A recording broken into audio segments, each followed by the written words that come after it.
அரசியும் சரவணனும் பேசிகிட்டு இருக்காங்க. அரசி சரவணனுக்கு ஆறுதல் சொல்கிறா. சரவணன் வந்து என்னை கொஞ்ச நேரம் தனியாக விடுன்னு வெளியே அனுப்புகிறான். அரசி வெளியே வந்து செந்தில்கிட்ட என்னால் தான் இந்த பிரச்சனையெல்லாம் ஸ்டார்ட் ஆச்சு, எனக்கு ரொம்ப கஷ்டமாக இருக்குது, அண்ணன் நீயும் வந்து விட்டு விட்டு போயிடுவியா அப்படின்னு சொல்லிட்டு கேட்குறா. செந்தில் இல்லை, இன்றைக்கி நான் இங்கே தான் இருக்க போகிறேன் அப்படின்னு சொல்லிட்டு சொல்கிறான்.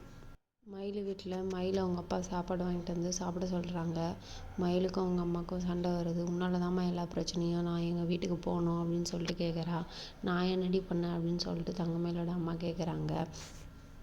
மயில் அதுக்கு நான் அப்போவே வேணான்னு சொன்னேன், நீங்கள் தான் கேட்காம பொய்யா சொல்லி எனக்கு கல்யாணம் பண்ணி வச்சிங்க, உங்களால் தான் எல்லா பிரச்சனையும் அப்படின்னு சொல்லிட்டு சொல்கிறான்.